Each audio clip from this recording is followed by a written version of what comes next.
الله الرحمن الرحيم.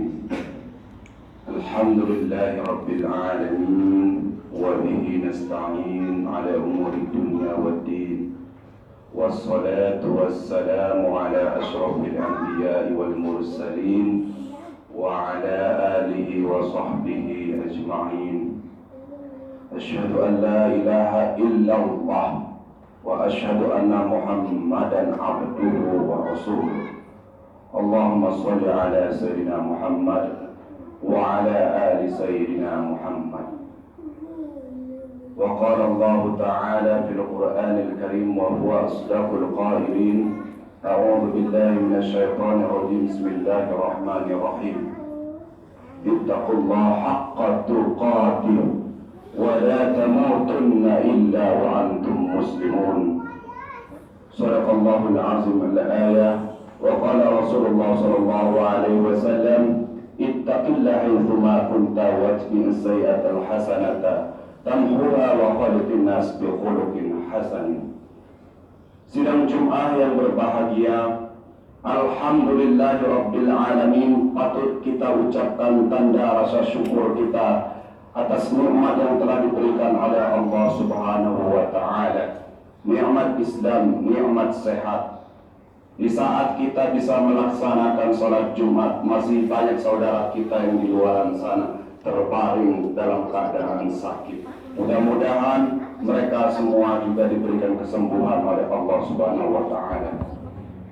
Nikmat iman patut juga kita syukuri, bahwa kita melangkahkan kaki dengan ringan untuk melaksanakan ibadah sholat Jumat, khususnya pada hari ini. Karena tidak mudah untuk mendapatkan nikmat iman itu. Kadangkala iman itu yazid, kadangkala iman itu bertambah, dan kadangkala juga iman itu yangkus, berkurang. Dan alhamdulillah kita masih tergolong orang-orang yang memiliki nikmat iman, sehingga kita bisa bersemangat untuk melaksanakan ibadah sebagaimana yang telah diperintahkan oleh Allah Subhanahu wa taala. Alhamdulillahirabbil alamin.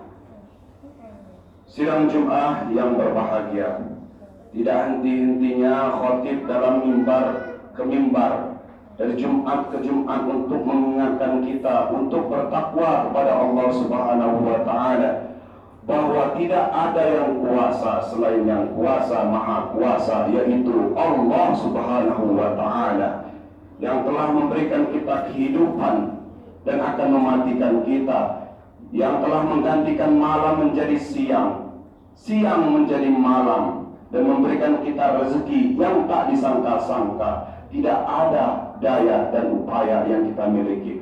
Allah kuasa, makhluk tak kuasa.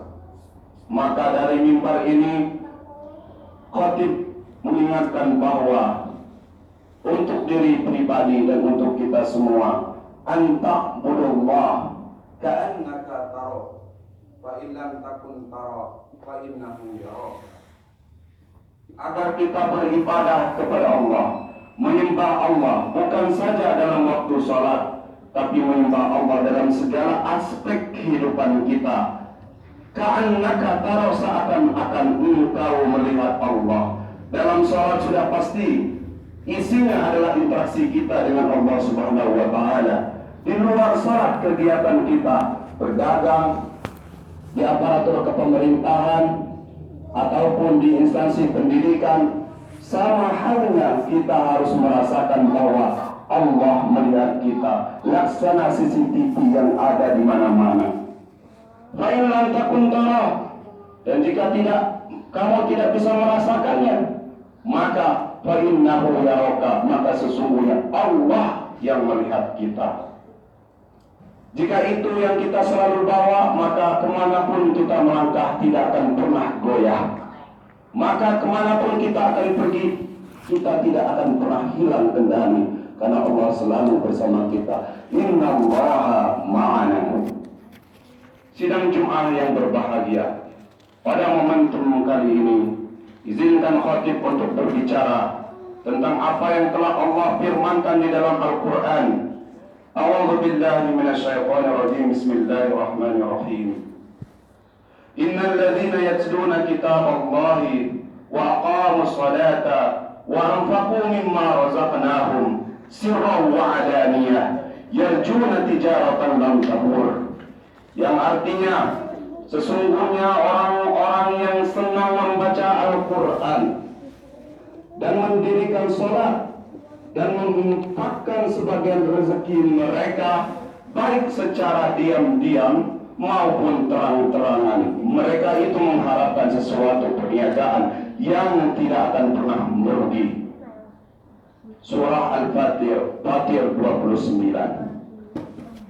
Dari ayat ini mari kita pelajari bersama. Baru seminggu yang lalu kita memperingati Isra Mi'raj Nabi Muhammad SAW. Allahumma shalli wa sallim wa barik alaihi. Untuk mendapatkan perintah sholat. Dan insya Allah hari ini kita di dalam bulan Sya'ban, mudah-mudahan kita sampai kepada bulan Ramadan. Amin. Amin ya rabbal alamin. Di bulan Ramadan itu adalah salah satu bulan yang paling mulia karena di sana ada waktu di mana Al-Quran diturunkan. Dari ayat ini mari kita pelajari bahwa tidak akan merugi. Siapa yang tidak akan merugi itu pertama, yaitu orang yang senang membaca Al-Quran. Senang membaca Al-Quran ini ditegaskan pula oleh Rasulullah SAW di dalam hadisnya an Utsman bin Affan radhiyallahu anhu qala Rasulullah sallallahu alaihi wasallam khairukum, sebaik-baiknya kalian man ta'allama Al-Quran, siapa yang belajar Al-Quran wa 'allamahu dan mengajarkannya. Hadis riwayat Tirmidzi. Dan mudah-mudahan kita semua yang hadir pada kesempatan Jumat di Masjid Al-Jihad ini termasuk golongan orang-orang yang mencintai Al-Quran, mengamalkan isi yang terkandung di dalam Al-Quran. Ialah orang yang tidak akan pernah merugi, karena orang yang senang membaca Al-Quran tidak mengharapkan apa-apa. Kita bisa membaca buku dengan judul apa saja, tapi kita bisa merasakan bosan kalau misalnya kita sudah membacanya 2 kali. Tapi Al-Quran tidak usah jauh-jauh, Al-Fatihah kita baca sehari. Dalam 17 rakaat, 17 kali Al-Fatihah kita membacanya, maka tidak akan pernah bosan. Itulah keistimewaan Al-Quran. Dan yang kedua, wa aqamus salata, orang yang mendirikan salat yang tidak akan pernah merugi itu. Alias beruntung terus. Orang yang mendirikan salat adalah orang yang selalu berinteraksi dengan Allah. Dan orang yang senang melaksanakan salat, khususnya salat wajib, maka inna salata, sesungguhnya salat tanha anil fasya wal munkar, menghindarkan kita dari perbuatan keji dan munkar. Maka sabda Rasulullah SAW mempertegas hal itu, idza saluhat, jika benar salatnya, saluha sairu amali, benarlah semua aspek kehidupannya. Maka kalau misalnya kita dalam keadaan tidak baik-baik saja, masalah numpuk, cek apakah sholat kita sudah benar. Wa in fasadat, jika kebalikannya, jika sholat kita rusak, fasadat sairu amali, maka rusaklah seluruh amalnya, seluruh aspek kehidupannya. Mudah-mudahan kita tergolong orang-orang yang selalu bermuhasabah diri untuk memperhatikan sholat 5 waktu khususnya dan sunnah-sunnah lainnya, karena itu adalah benteng kita sebagai umat Islam. Dan yang ketiga, wa anfaqu mimma razaqnahum sirran wa alaniyah, mereka yang senang menginfakkan sebagian hartanya untuk kepentingan umat. Tidak usah jauh-jauh contohnya, tersebut atau tidak tersebut, dermawan para donatur yang menyumbang ke Masjid Al-Jihad, mereka tetap akan dicatat sebagai amal jariah oleh Allah Subhanahu wa Ta'ala. Amin ya rabbal alamin. Mudah-mudahan yang telah menginfakkan hartanya diangkat derajatnya oleh Allah, dijauhkan dari segala macam kesulitan dan kesusahan hidup. Amin ya rabbal alamin. Begitu juga para pengurus masjid. Pada kesempatan hari ini, jika masjid telah terbangun, infak orang telah tersalurkan, maka tugas kita adalah membangun jamaah masjid yang istiqomah. Karena fisik tidak ada, karena ada artinya hanya berbentuk zahir, batin pun yang harus kita tanamkan dalam diri kita, bahwa pembangunan atau revolusi akhlak, revolusi jamaah masjid agar terbentuk jamaah yang istiqomah, tugas kita berikutnya setelah pembangunan fisiknya. Mudah-mudahan jamaah Masjid Al-Jihad Semarang Ramai tidak hanya sholat Jumat, tapi di seluruh kegiatan sholat fardu dan sholat sunnah-sunnah rawatib yang lainnya, dan tahlim-tahlimnya juga bisa berjalan. Amin ya rabbal alamin. Berapa pentingnya sholat jamaah itu?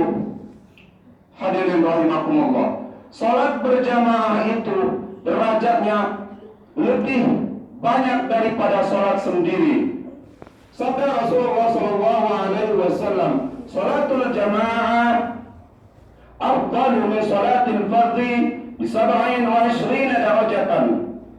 Sholat berjamaah lebih afdal, lebih utama daripada sholat sendiri, dengan 27 derajat bedanya. Bayangkan jika kita sholat 5 waktu berjamaah, berapa derajat yang kita dapatkan. Begitulah kira-kira. Hadirin rahimakumullah. Dengan sholat berjamaah, maka kita akan hidup makmur. Baldatun thayyibah wa rabbul ghafur, sebagaimana janji Allah.